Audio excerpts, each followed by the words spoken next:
This video is part of the Small House Society 2011 Midwest Workshop that took place on December 26 and 27 in St. Louis, Missouri. This video is a response to a question that came in via Facebook, and the person writing in wanted to know about air conditioning using off-the-grid power sources, so low-power air conditioning, and also tornado safety. Hi, I'm Greg Johnson with ResourcesForLife.com, and this is a follow-up video to the Small House Society 2011 Midwest Conference that took place in St. Louis, Missouri. We just returned to Iowa City, and there's still some questions that had come in, and we wanted to follow up on those questions because that was the goal of this workshop, was to get people's emails, phone calls, Facebook posts, YouTube responses, that kind of thing. Gathered, and then to respond to those questions. So the first one is from Ron, who lives in Illinois, and he wanted to come to the conference, wasn't able to come to the workshop. So his question, I think, is looks like two or three questions actually in one. The first is regarding AC, air conditioning inside of a home. How do you get air conditioning if you're off the grid? If you're getting your power from, let's say, wind power, solar power, or some other source. It's interesting. What I did with my home, and it was off the grid, is I used batteries for power, and my plan long term was to get some solar panels to charge those batteries. In the short term, just to get a sense of what my needs were, I charged those using a typical charger on the grid. But the home itself was off the grid, and the battery charging didn't really need to take place more than once every couple months. So I was really using low power. But the key to all this was, by making, number one, an assessment of what your electric needs are. That's important before you go out and buy a bunch of wind generators and solar panels and all of that. So the easiest way to do that is just get some batteries, start using them, and charge them on the grid initially, because it's pretty expensive and time-consuming to set up the right system. Okay, so anyway, but what I found was and this is just in my case, and everybody's situation is going to be different, but my home was situated under a canopy of really good tree covering and shade. So during the hot summer months, and something Ron's mentioning here is, there can be 100-degree heat and high humidity. So going back to what I remember farmers doing in the Midwest is their homes are typically surrounded by trees, well shaded. At night they open all their windows so that cool night air comes in.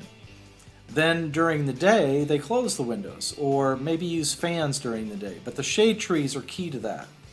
So one thing that is kind of, I guess, contradictory or contrary is, on the one hand, if you're going to have a solar power source, you will not want to have a lot of shade around, right? So you want lots of sunlight.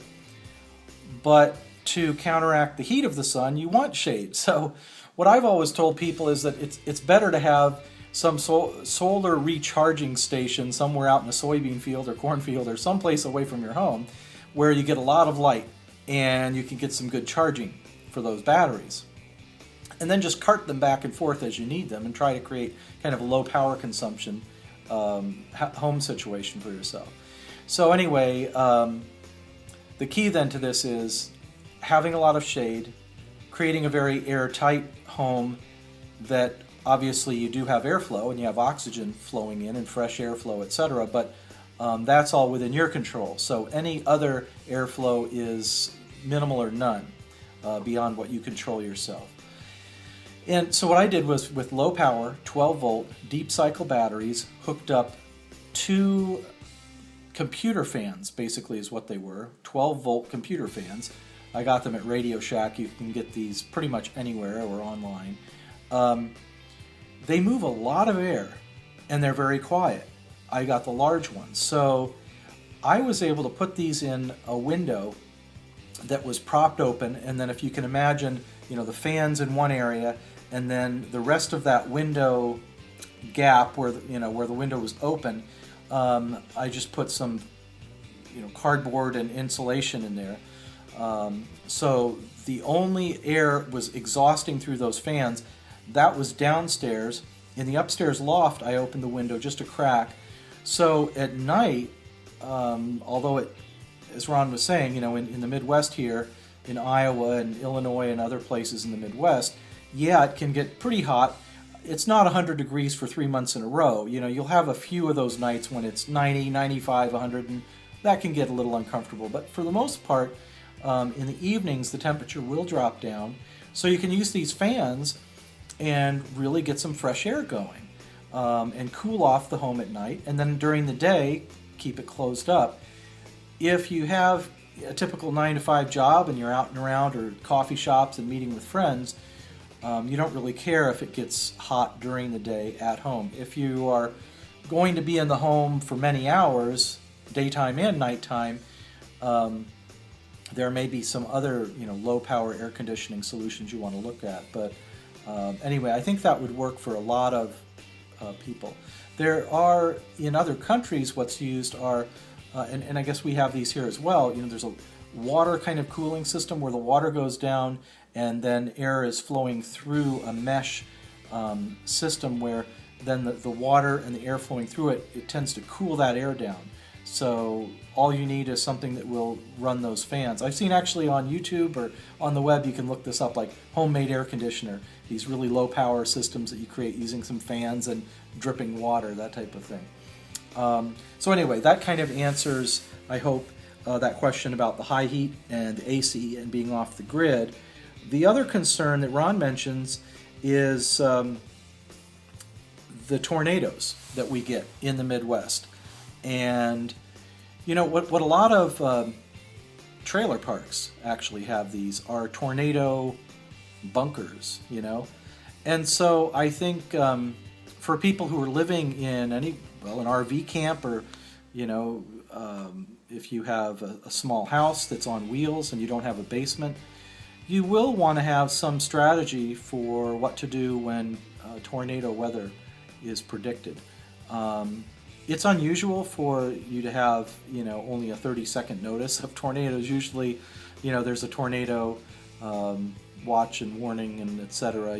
So if you know that some tornadoes are predicted, you can head to, they're typically even in most neighborhoods and in most communities, there are places people can go when there are tornadoes. So if you have to, that's one solution. Another would be to build some sort of cement bunker that can withstand 130 mile an hour winds or whatever. But what Ron's comment is, what if you build a basement for a tiny house? Would you then have to deal with property tax issues and that type of thing? And I think if you start building a foundation for a small home, yes, you've entered into that whole realm of city codes and zoning, and you're going to kind of open up a hornet's nest of problems there, because you're going to start having to build your city water hookups, sewer, and electrical, all has to be to code. You have to get people in to approve that. And the advantage of building a simple tiny house on wheels is that you could work with 12-volt power sources and have water that you just fill containers and have that available for washing hands or brushing your teeth or whatever. Anyway, yeah, that is a problem. If you're going to build a basement, then you're starting to look at maybe the possibility of having some kind of little cottage or something, but it certainly could be a house on wheels that you pull over top of a basement. So anyway, though, good questions from Ron, and appreciate you writing in. That was via Facebook. He saw the initial workshop videos being posted there on the Small House Society page on Facebook, and so I appreciated his feedback and some really positive comments and kind of thumbs up and likes from other people via Facebook. So I really appreciate, I'll take this time now in wrapping up this video just to thank everybody who participated in the workshop. Many of you through our Yahoo group were very active with a lot of questions going on during those couple of days. We actually had a record number. I think it must have been, in fact, by the end of the day today, probably 400 or 500 emails exchanged through our Yahoo group alone, just through that. And so I just really appreciated all the activity, and we'll have one more video actually. There was somebody who wrote in from Japan with a question. He's actually written one book about the small house movement, is going to write another book, so I'm going to answer some questions for him in the next video. So anyway, thanks again everybody for all your support, and look forward to being in touch soon. Take care. This video was recorded, edited, and produced using iMovie on an iPhone 4S. Slides were made using Keynote on the iPhone. To learn more, visit apple.com/iPhone.